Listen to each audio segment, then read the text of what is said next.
Welcome back to the North American LCS. Remember, the new season of Game of Thrones premieres tonight on HBO, and if you came here for League of Legends, you're in the right place. Right now, we're kicking off our day with 4th place Team Dignitas versus 3rd place Counterlogic Gaming, and Dig needs this win to secure the 4th seed in the summer playoffs. Absolutely. If they lose this game, they leave the door open for Curse to tie it back up with the win, and since they are 3-1 with Dig in the head-to-head, Curse would actually take the 4th seed and get the choice of which side they want in the playoffs.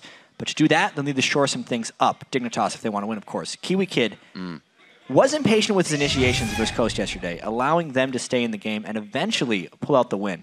Also, I have to say, Goldenglue will need to perform a bit better. Even though he has had some decent results, his early game has not been solid. CS at 10 minutes. 72 CS at 10 minutes is the average for NA LCS mid laners. Through 5 games, he's sitting at 51. As an example, the next lowest is High at 68, who does a lot of roaming and says he does not care about farming his lane. So Goldenglue has to work on his early laning for Dignitas to move forward. And CLG have been having some off games as well. So far, they are 1-2 on this week. Yeah, and COD said they were approaching their games like a scrim and as an opportunity to try out new things. But honestly, as much as they like to think that you can turn it on and off, losing momentum and dealing with losses can really mess with the team. They acknowledged that yesterday, actually, and I expect to see them playing a lot more discipline today and really trying to end their week on a high note. And Counterlogic Gaming have been a dangerous team since Dexter joined, and with Dignitas still adjusting to their recent roster change, CLG think it will give them the edge they need. CLG is looking way stronger, especially since Dexter got back. In the rotation, they seem to have really good lead on many other teams. I'm not scared of Dig. The way they control objectives is so like Season 2-ish. We just got Goldenglue and we just need to, explore his champ pool a lot more. I believe Goldenglue is some solo queue player that just happened to impress Dignitas. That was the weirdest move I've ever thought could ever happen with Dig. The last person that I would replace is Scarra, actually. Going down the list, everybody would be higher priority to replace than Scarra. Once we get the rough edges sorted out with him, I think he's going to be a really good player. I'm more scared of Scarra's coaching, honestly, than Dig. Damn. Damn indeed. Doublelift is back at it. Yeah, that's just Doublelift indeed. Let's check out the starting lineups and get right into this one. On the blue side, it's Dignitas. It's going to be Cruiser in the top lane, Crumbzz in the jungle, Goldenglue in mid, Cutie Pie at 80 carry, Kiwi Kid on support. They're having a little chat about.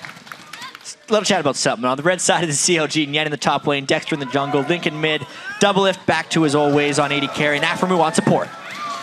Dignitas would absolutely love a win here. Some champions being shared in the pool. We've seen Cruiser playing Lee Sin in that top lane, but Dexter's also had some fun in that with the jungle recently. Lee Sin saw a lot of first picks yesterday.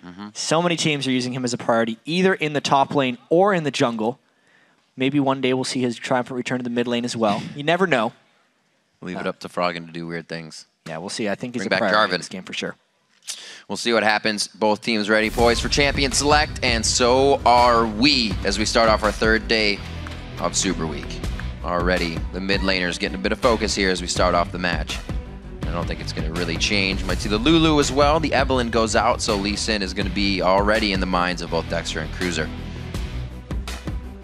Yeah, the Draven ban getting drawn. Imaqtpie had a really solid Draven game yesterday. It was actually when Jinx and Lucian had been banned away from him. As soon as you push Cutie Pie up until a wall, he'll fight back. He doesn't want those assists. He wants all the kills He gets the kills. Bloodthirsty player. I mean, he is the one who will go in KS, as we saw in our future yesterday. Indeed. If Kiwi Kid doesn't get there first, Yeah.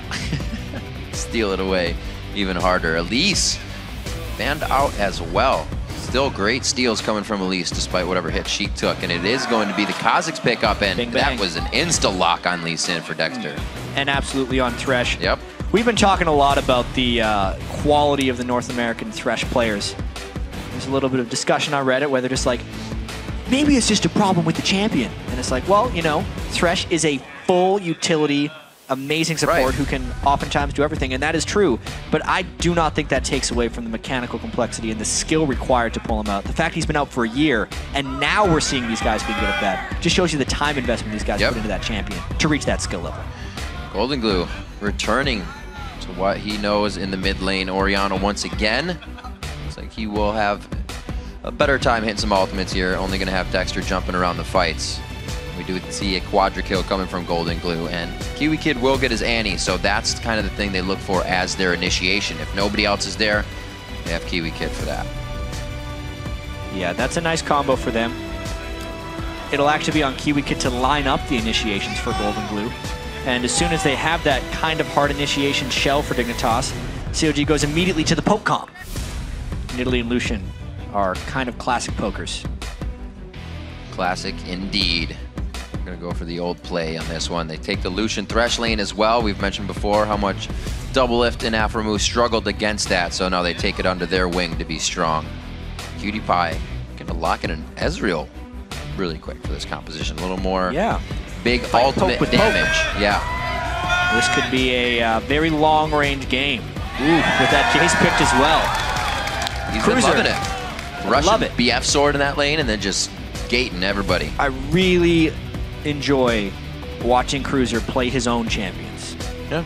He looks so much more comfortable when he is not forced onto Renekton and Shyvana. And I think he finds so much more success as well.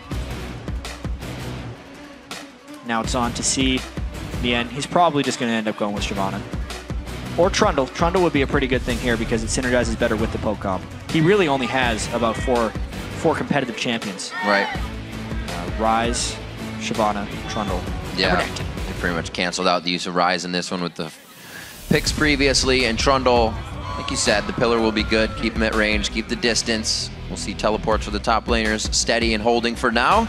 Something that's been switching on and off for teams, as the 2v1 has also been something that comes to light now with 4.4. Yeah, we're going to be seeing a lot of teleports as these guys continue to adapt to the patches. I expect it's an interesting choice by CLG here. They're not going to be wanting to fight very much at all this game. Yet Crumbzz with the jungle Kha'Zix will want to fight actually fairly frequently. So even though Dignitas actually has a fair amount of long-range damage, they have much more wanting to really initiate strongly in these team fights, whereas Dignitas will really just be looking to work on their rotations and avoiding team fights. That's what the Nidalee Lucian Trundle is for. We'll have to see as the teams load into the game. Let's check your predictions, as they are according to LOLesports.com. 80% of you are giving this one to CLG, taking the first win of the day. Yeah, and it has not been the picture-perfect week for CLG. They had the defeat to Cloud9, as well as a very sloppy game against Curse yesterday where they fell. But they do want to finish the Super Week on a strong note. They were locked into third before their games even started this Super Week. Dignitas is also here, playing for seeding and playing with some momentum. Scar is the coach, Goldenglue is the new mid laner, trying to make it all work. Make it work indeed. With this composition, knowing that Goldenglue is kind of the factor that a lot of teams have been looking at, they can go after first. Do you just go to punish that against Dignitas? I think you do. It's an easy answer. I think especially with the way Dignitas, or with the way CLG was talking about him. I know Doublelift sometimes exaggerates a little bit, but you can absolutely tell that Dignitas wants to protect Goldenglue, and CLG wants to attack him. Well, we'll see how close they can get to those front lines in the early part of the game. See if any true vision is being bought out here, but no. Looks like they keep it with the trinkets, so it will be long-lasting. Dorn's Blades for the top lane as well on both sides. Yeah, it could be a fighting Doran's Blades, or they're just using those Doran's Blades to jungle early. That's true. These teams have a somewhat defeatist attitude into running into the 2 or 3v1 lane. And that looks the way we're going to be formatting these, which will actually isolate the mid lane a fair bit for Link and Goldenglue. As we mentioned in the pregame, Goldenglue only averaging 52 CS in 10 minutes. The league average, of course, being 72. So we'll track that. You'd think it would actually be higher because everyone says that breakpoint is, oh, keep 10 CS a minute. That's actually not what pro games average at. They're much closer to 76, 77 is really the top you'll see just because of the rotations and because these guys counter-harass each other to prevent them from CSing. Looks like they're putting quite a focus on the bottom side. Dig going for the invade, but you already see that Doublelift and Aphromoo are hugging that top side, so it looks like we are going to get the 2v1 to start off. The wards aren't going to be there for the extra vision, so this is all just to kind of get the early gold flowing if they can get to the turret pushes in time. We'll see how they try to organize it. We've been saying the jungler's the one to go top. They'll probably do the same thing. We'll see what can happen out of that. CLG with the rotations, this should always favor them with this kind of gameplay. I wonder if CLG is going to share jungle experience between Lee Sin and Trundle. There was a very interesting Challenger quarterfinal between Complexity Black and Complexity Red, where the top laner and jungler both shared until they were both level 2, instead of having the jungler hit level 3 and the top laner hit level 1. And then they sent all 4 to the lane, all with 2 skills in. And they actually were able to shove and kill the inhibitor turret, instead of just the second tier turret, which most teams end up doing. Yep, just the standard buff rates. Yeah, nothing crazy. Dexter is going to be taking out easily this blue for himself. The ward gives them all the coverage they need. And actually, see Crumbzz getting himself back into position as well. So the bottom lane pushing in. Nothing really coming from both teams in the early part of the game until they get what they want, which is that first and second turret if possible. And then the gold flows. Who can work with that gold better is what we're really looking at. Like you said, both teams kind of staving off on the fights. They're going to want to hold this off with hard hats on. So here we go to the side lanes. Let's get the pushing going. Ooh, we got a little minion. He was hoping Nien would be a little bit lower than that. Getting things started early. See how Goldenglue vs. Link does. The lanes are going to be shoving. There's actually it's a 4-man. 4, yep. They're going to toss down to the bottom. Kiwi Kid level 1, but Cruiser just hitting level 2. They'll shove very quickly here. Cruiser being able to hypercharge. This actually is quite big. No, he didn't even skill up his W. Dignitas could be shoving faster than this right now. Cruiser got his gate and his shock blast instead for the escape in case they get collapsed upon. It would be great to have a Trundle in that top lane with Frozen Domain down getting attack speed, but it looks like they are just going to keep pressuring on without him, so they're trading even on that, even with the armor champion reduction on the top turret damage. So great pushes here, but it's up to that second turret and who can start to rotate out of that. Goldenglue low on mana as he tries to keep the lane pushed against Link. It looks like he's been landing a few of his own spears. Still only 3 on this. Looking at the bottom turret now, it's already going to be taken down before CLG can get that top one. So Dignitas cruising along. Just the straight up trades. Both teams decided this is what they wanted to do, so that is the way it happened. Just letting it kill minions. Doublelift. And Imaqtpie. Imaqtpie actually isolating the gold for himself there. Got all the local experience, and Kiwi Kid is starting his roaming very early, like he likes to. So we do see Nien is level 3, so I don't think he's going to be meeting anybody soon. So the level discrepancy between Cruiser and him shouldn't affect too much. The party indeed doesn't look like Dexter invited too many friends. With some airmail there from Link on the backside, almost coming up with first blood as Counter Logic Gaming rotates everybody through the jungle of Dignitas instead of backing after the second tier turret. Yeah, like we thought in Champ Select, this is a very rotation-heavy game for CLG. They're just practicing the crispness. There's a flash, burning another one. This is crazy. When we see other teams doing this right after that bottom second tier is taken, so is Dragon, but CLG has fast rotated from top lane, and now it's theirs. Preventing the Dragon play right there. It's very low levels right now, so the Dragon does a substantial amount of damage. And this could be an interesting little dance here. Neither team should really be starting this Dragon because it would mean defeat. CLG has not had the chance to go back and spend this turret gold that they got. We have Cutie-Pie with the Scepter coming back into lane, so there's a little bit more damage coming in from Dig on this fight. But like we said, the levels are so low. It's going to be all about this push. 4 men in the bottom, Link trying to hold mid, and it looks like Kiwi Kid level 2. He just blew his flash on the hook. He's going to be in the wrong spot at the right time for CLG. First blood. CLG moves faster, and they are not afraid to turret dive 4v2. They made sure to get so many wards in before they even tried for that Dragon. Behind red buff is what got Kiwi Kid killed there, and they're still trying to put the pressure on. Cutie-Pie needs to at least get in range for that experience, but he cannot. Goldenglue also getting pushed out of mid lane since nobody else is there to help him, and he eats one to the face from Link. Just destroys him, hits level 6 first, and just starts pouncing around. You don't usually see solo kills right there, but you could tell Goldenglue, with the flash being burned prior, and also going Ignite on Orianna, a lot of Orianna's go barrier, does not have the defensive capabilities to stop that one. CLG just starting pandemonium there. Nien also coming in for it. He knows Kiwi's too. He thought about that for a second, and then they just reassessed the fight and said, we are still on top of this one. Just doing out the pillar to give Cutie-Pie a little more harass and trouble in his ways. They're going to be back out. Kiwi Kid does have the sight stone, so this proves good for Dig. This can hopefully stop CLG always getting into their base.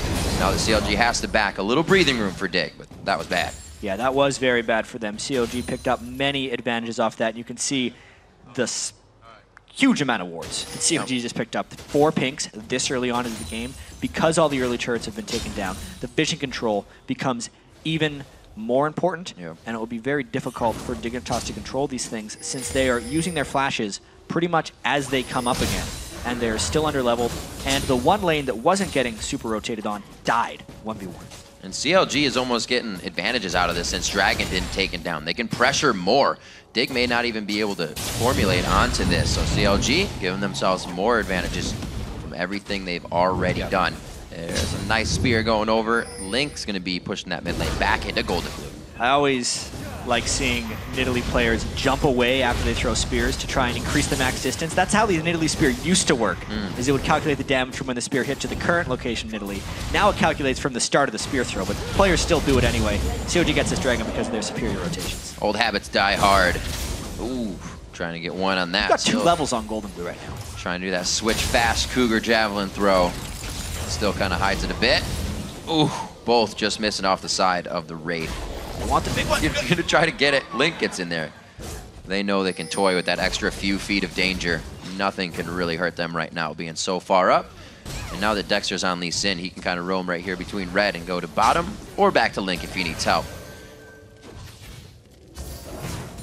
So many resources just for Dignitas to stop a red invade. Whoa. So many. Yeah, he takes a decent amount of poke, but the blue buff on Nidalee keeps them going. All the while this is happening, COG's actually pushing them back with fewer people. Nien is off having a blast on Trundle. He just got himself some green shoes. Went back and got some ninja tabbies for himself. Ward fight. Aphromoo not even level 6 yet, and Crumbzz is. You can see how he's pushing him out level 3. Exactly. Aphromoo is not level 6, but Kiwi Kid's not level 4. That's an even bigger problem right there. Dignitas absolutely dominating. Look at all those pink wards that they have used to push through onto Dignitas. And then a teleport to keep the minion alive. They are going all out on objectives. Do not care about kills. Gonna get this turret. Sending 4 people to that push lane. Definitely soaked up a little more experience than what CLG got out of their 3 push. Everybody's a little more healthy as well. The movements have 4 pink wards now down on that bottom side of the map. Oh, man. And another kill coming in on the Goldenglue. That's a flash. I don't think he's getting out of this one. Nien puts himself in the fray. Dexter's in there as well. Still has his ultimate that gets used. Oh my gosh, Kiwi Kid still level 3, takes almost all of his health from 1 javelin. That wasn't even max range. Riv, this is a CLG team on a mission. They were not happy about their 2 losses thus far in Super Week, and they have cleaned it up overnight. Up pretty much 5,000 gold after this turret goes down, not giving Dignitas an inch. Exactly 10 minutes in the game, and they start on the mid turret. That first tier is going to be broken out, and the map is now opened up for CLG to roam even that much more. But now we got Nien in the party. His teleport's down, so he's going to stay with this. They're going to take down even that much more until he goes back to the top lane for the split push. This might so be much. Yeah, and this might be some kind of record for how long into the game do you stay level 3. Kiwi Kid was level 3 at 9 minutes a couple days ago, but it is 10.5 minutes, and COG has not allowed him to get even to level 4.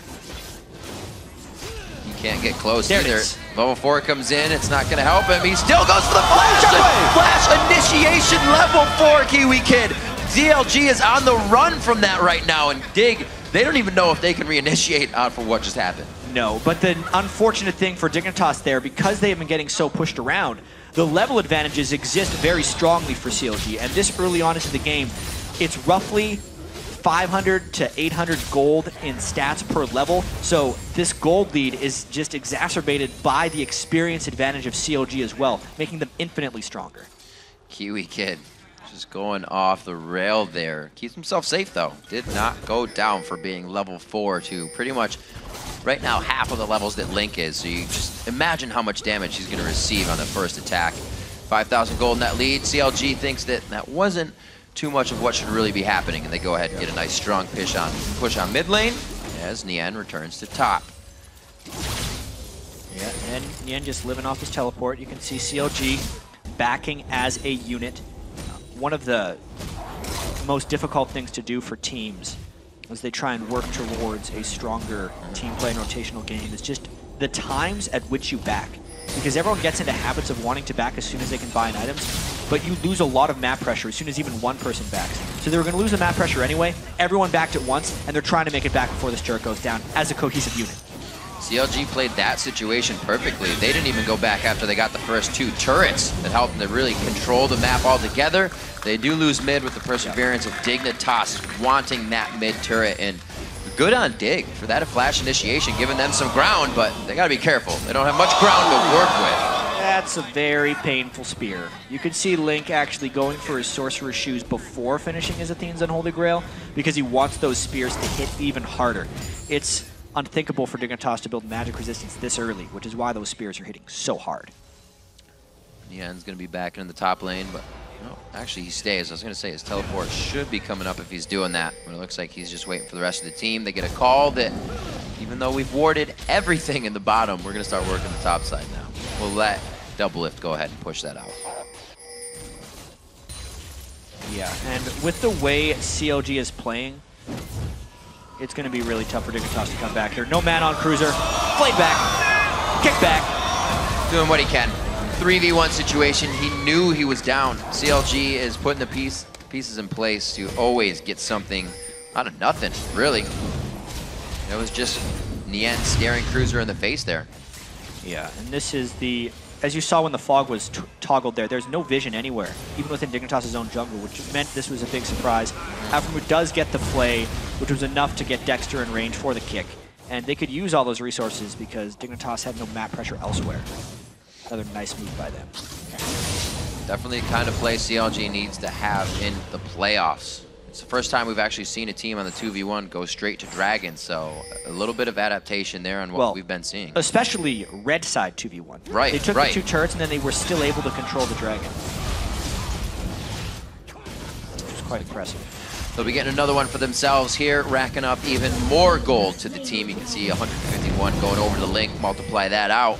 24,000 now to 18.1. The little minion just saving that off. You could tell Imaqtpie knew there were steals coming. That's why he tried to do as much damage as possible. Actually, he has to use his ultimate just to nuke down the red buff before a potential steal can come in. He does secure it, but that means the Ezreal ult isn't up to clear waves.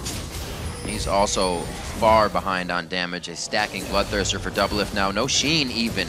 Qtpie is trying to get a little bit of HP out of the Phage, that movement speed to keep him safe. Hopefully the red buff can trigger some fights here. If Kiwi Kit now with Tibbers up, Flash just on the edge of coming up can initiate a good fight for the team. We're still looking for a kill from Dignitas here. And 5 kills on the side of CLG has given them a lot of map. We see them do this all the time. High structures, low kills. This actually reminds me of a very early on in the season game by CLG. When they actually had Hotshot and they were playing against Curse. They had a 4-0 game against them that was pretty much all rotation heavy. This is pretty crazy. No one is level 9 even. They're going to need all 5 to get this Baron down. Nien better be huge. Yeah, this is actually a real danger if Dignitas collapses on them, which they are. They got spotted a little bit. Dignitas does not have vision on the map, but when you don't see anybody in the lanes, they're only at one spot. It does go to Dexter. They should be able to turn on this fight, all 5 of them. Nien getting the command Shockwave, and they should be able to organize. Qtpie now to get himself in some Mystic shots as they just fight on Tibbers after finding him. It looks like they're safe on Baron. Dignitas very just hesitant on anything they're doing. Well, that was a little bit too close for comfort for CLG as well. And Dignitas' hesitation of going towards there was well warranted, considering their abysmal ward control throughout this game because CLG has been dominating them in vision. But their senses were correct there for Dignitas to check the Baron. It's just Crumbzz couldn't get in there for a steal.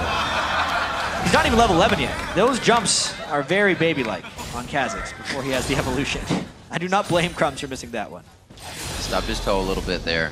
Coming up on 17 minutes in the game. Like you were saying, the wards, there was about 7 to 3 wards on the map. And those 3 wards from Dig only came because they were trying to get to Baron. So it was basically dark everywhere. A 9,000 gold lead will actually cut your wards off the map quite easy. That means the other team has the vision. They're going to start sweepers quite soon. But really, the sweeper is only on to Aphromoo right now. So CLG is working with having the vision, knowing they're going to win the fights no matter what happens. And winning the fights no matter what happens is very key for them right now. You can actually see Warden's Mails on Nien and Dexter. They're building up armor, not so much to, you know, withstand Dignitas' damage, but to withstand turret damage, I think.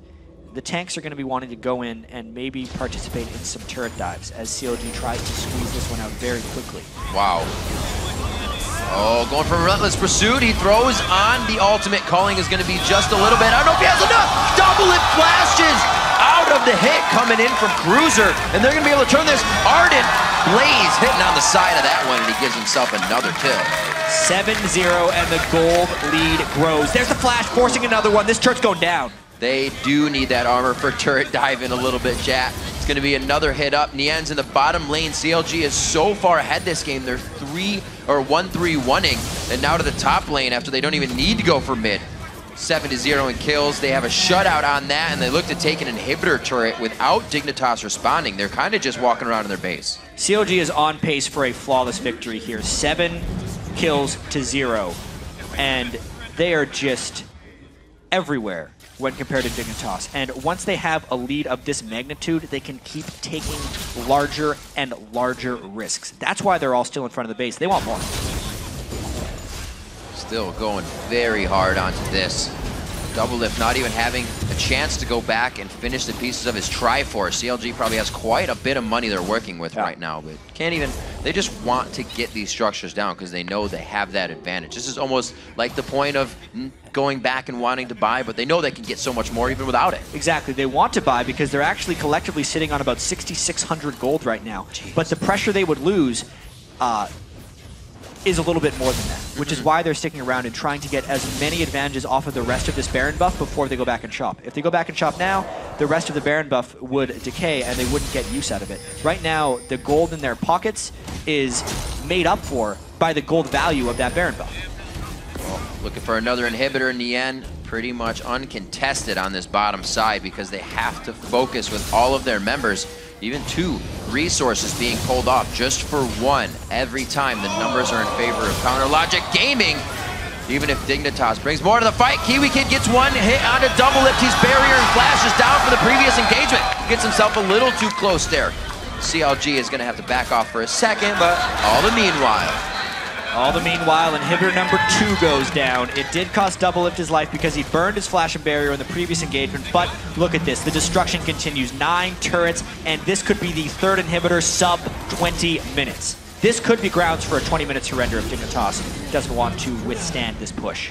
Well, it looks like they're going to have to do what they can to put up the last bit of Riot Shield as CLG is not leaving the base, even with Baron off and a Doublelift down. The spear's still coming out from Link. Good disengage from the Pillar of Nien. They're really not worried about what Dig can bring to the table. They don't have a Talisman of Ascension yet. They're only working off of home guards, and not even everybody has those. You can see how far behind Dignitas is. They're really just getting started with their builds while CLG is getting ready to finish the game. This back was just CLG putting a line of how far they were willing to push their limits here. They probably could have stuck around and then tried to push once the 3 waves of super minions arrived at the base, but because they were collectively sitting on about 8,000 gold, they decided to shop. The death cap is rather important at this point in the game. I mean, this is an 11,000 gold lead at 20 minutes. It's too much for Dignitas to realistically handle. CLG should just be able to push this in with 3 waves of super minions. And, I mean, just the super minions, even without CLG people there, is a full-time job for Dignitas to keep back right now because they don't have the items required to clear these monstrous minions pushing into their base. CLG looking to end the game here. fastest. Look at how hard it is for them to kill one. The auras work on each other for the super minions. So when there's 2 of them up, they are even stronger. And now when they all come together, these turrets are toast. Damage is already on to the Nexus. Dignitas doing the rest that they can as Cutie-Pie takes just about all of his HP. Gets a shield and the barrier down. The kick did not kill him or would not have killed him. The Nexus turret falls. The Nexus is going to go down. And CLG looks to win the fastest game of the North American Spring Split in 2014. They're going for the kills though. They're letting the minions do the work. They're going to be able to get these kills 9-1. The Nexus falls at 21-35. Our fastest game of the split. Yeah, that's one way to finish the regular season for CLG. They are completely back to their rotational gameplay. The scrims are over. It's serious time right here for CLG, and they obliterated Dignitas from the very start, playing the 2v1s.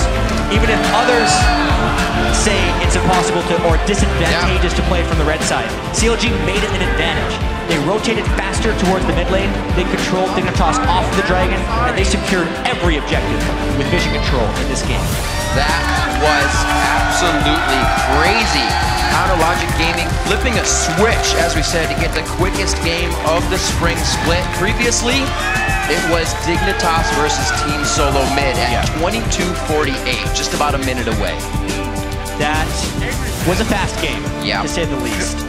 As you say, the fastest as well. CLG, they're all smiles now. They were very unhappy with each other after their defeats to Cloud9 and Curse, especially the Curse game.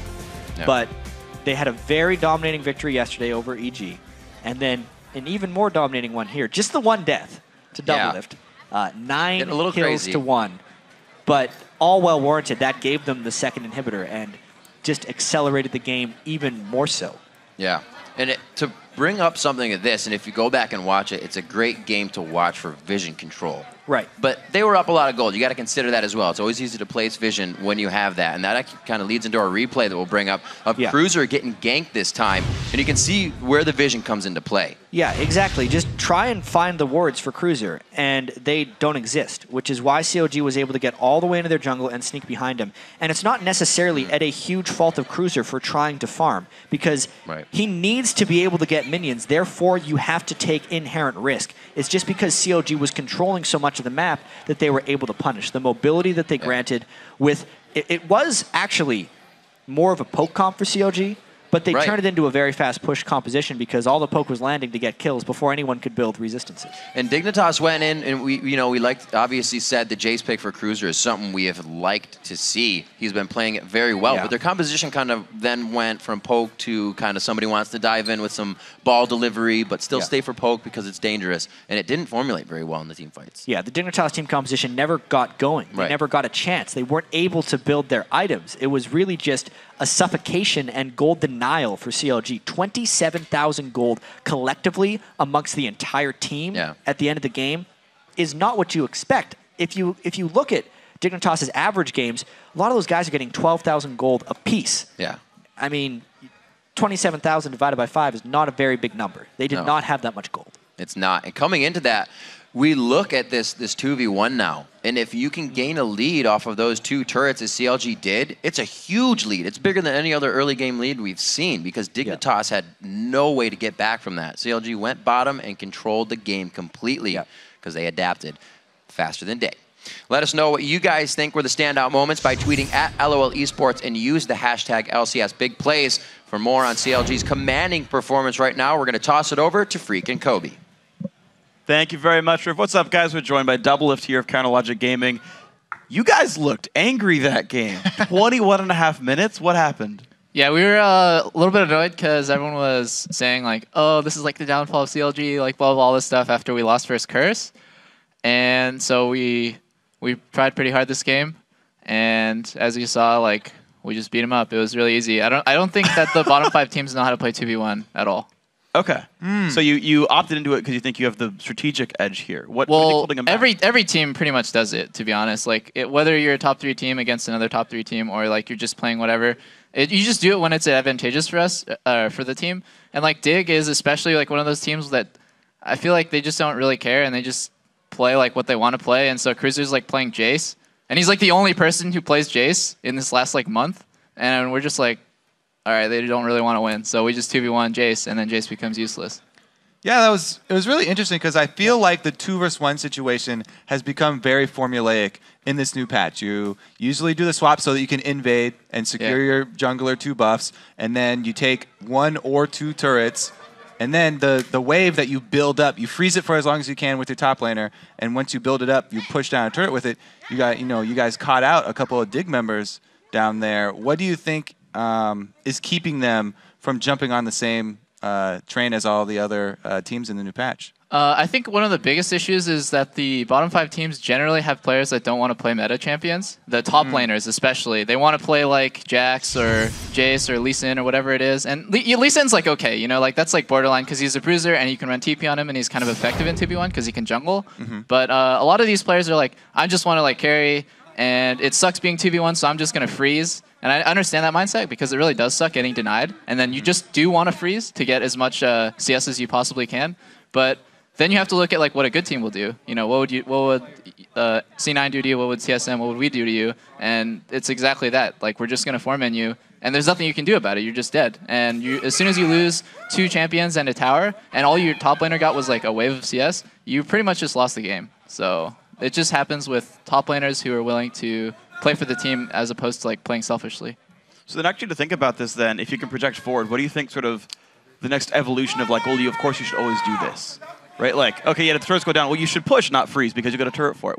What's next in like this chain of advantages? Well, I think actually there was a really big shift when everyone started running TP. So when top laners started running TP on champions like Shiv, on champions like Lee Sin, you can actually kind of counter that dive that every team is doing. When you try to like 4v3, because then it becomes a 4v4. So I think that was like an adaptation that people made where like you can kind of freeze, but only for a little bit because TP's only up 1 time. You know, you can only do it for 1 wave, but like, and then after that you have to go back to your frozen wave unless you want to break the freeze. So it's like a band-aid fix for like a couple minutes of freezing. I think the next adaptation, it's really formulaic right now because you can kind of tell which lane it's going to. It's going to go bottom, right? Yeah. So you can also do that like on the base turrets, like just dive the inhib at like 4 minutes. You can also do it on mid, which is something that nobody really does. I definitely think that like OGN will probably be the team or the league to break it, and then the rest of NA will kind of follow because we're kind of scared of doing new stuff. It's weird. I think it's interesting because you said we're like afraid of doing new stuff, but you're like, but the guys who aren't playing standard top laners, they're wrong. Well, yeah, because they didn't really think about like obviously you don't see Balls, Dyrus, or Nien playing like really random stuff like Jayce top. So. And our success, I think, is partly attributed to the fact that our top laners will win to play for the team. Okay. All right, so let's bring up a replay from that game. This is one of the instances where you guys put some hurt on Goldenglue. Oh, yeah. So let's roll this one through and walk us through it. Okay, so Link's going hard on Goldenglue right here because apparently I didn't really... this is just a solo. Oh, this is just a solo kill. Yeah, I thought this was when we were roaming around. I think Link is just going ham right here. And Goldenglue is just like always out of position. I feel like he doesn't respect that Thresh can just walk him and hook him right there, so he gets hooked, he's dead for free, and then we're just like right here, our combo's like the wave clear's dead, let's go mid. And I'm pretty sure that was pretty ham right there by Dexter, but it was close. He likes to make the big plays on Lee, but as soon as you kill the enemy mid laner especially has to have really, really good positioning. I think even better than ADs right now, because when your mid laner's dead and people are 2v1ing, you're generally roaming as 4 or 5 people, like a unit, and as soon as the mid laner's dead, you're ready to pounce on a tower as 5 people. And in this matchup, in the 2v1 situation where there's no jungler involvement, Orianna seems like a good mid lane pick. Should be able to bully Nidalee early. Yeah, actually, I think Ori has like superior wave clear, but Link is, I think, just the better player right now. Goldenglue's kind of nervous with LCS. It doesn't have as much experience, and Link, I think, is the top 2 NA mid, if not the best. So, like, I expect him to win against Goldenglue pretty handily, which he did. Well, of course, congratulations to Link. Then, actually, talking about people at the top of the roll, though, we've got a replay of you. Pretty much 1v2ing. You got another one this game if you want to pull the replay up. Oh, yeah, I remember this. So we're 1-3-1ing right now. Because we're so far ahead, we can take 3 lanes at once. And I see that they're trying to make like some sort of desperate 2v1 play on me. But as soon as Cruiser goes 50%, I know that this is not going to work. Like, if you just think about it, the only damage that they have right now is Cruiser's burst. And Jayce, when he goes into melee form, you just flash the Q and it doesn't do any damage to you. I'm not sure if that's just been part of the game for a while. And then Link is here to back me up just in case like I fail the skirmish or whatever. It's best to have Nidalee mid lane because she can always go to a side lane in case they try to make a play like really fast. She can bounce around and give you a heal to save you, and that's what we did. It's pretty easy. I don't know why Dig did that. So the hammer has to hit you to do the damage. Yeah. If you don't hit him with the hammer, he's not going to do any damage. It makes sense, right? Yeah, that's true. Sure. Yeah, come on. It's logic. Okay, so I like that. The like little adaptation where it's like, I love the teams that realize things like that where you're like, oh yeah, Nidalee goes mid because she can go somewhere else, help someone else out, right? Like, Yep. Are there any little like trade secrets like that you can think of that you feel like other teams aren't implementing that are like really obvious? Not really. I think everything's pretty intuitive to us, but like, I don't know. I don't think any team who's LCS level should be losing out hard in 2v1s right now. Like, it's really basic. It's just really simple. People who try to like put in their own like little swag onto it or something, they generally fall behind, especially against top 3 teams right now. Okay, so let's actually move forward then to your playoff matchup is going to be against Team Coast 3 vs 6. We know that's for sure in the first round. They're going to be playing against Cloud9 later today. How do you feel about Coast? Coast is actually pretty decent. Shifter is really good. Everyone always just says that. That's really obvious. Their bot lane's been playing not so good recently. WizFusion got like, what, 15 kills in the last game that they played? Yeah. Yeah, but if he doesn't get Lucian, I feel like Wiz is like not as impactful. Like his best champion is Lucian, and he's really good on it. But if you ban it out or take it away from him, he's not as like playmaking. I have an interesting follow-up to that. Do you feel like WizFusion plays differently in solo queue than in LCS matches? Yeah, he does. He plays really aggressive. This happens a lot to LCS players. I like find them in solo queue and they'll play really aggressive. I'm like, wow, they're getting a lot better. And then when I play them in LCS, I feel like they're nervous. They like second guess themselves, and it only takes like 1 split second of indecision, and then you lost a trade because like the other AD is playing more manly than you, and you're just like scared. Yeah, so you're knocking people around then. So speaking of knocking people around, I want to ask you, what is your favorite moment from this year so far? My favorite moment? Definitely the game against TSM on the 29th when we finally won and we broke their like 3-win streak against us. That was probably like the most exciting game I've ever played. I normally like, after a game I'm just like, yeah, whatever we won, or like, yeah, whatever we lost. But after that game, I was like, that was such a good game. Like I want to go back and watch it over and over and over again because it was so good. Your crowning achievement of crushing them. How many times have you watched it already? Twice. Only twice? I came home and watched it twice in a row. Yeah. Twice in a row. It was so good. Immediately relived an hour of your life over and over again. All right, Doublelift, thank you very much. Of course, we're just warming up here in the last day of Super Week. When we come back, Evil Geniuses will look for a win in their quest for 7th place as they face off against Team Curse. Don't go anywhere.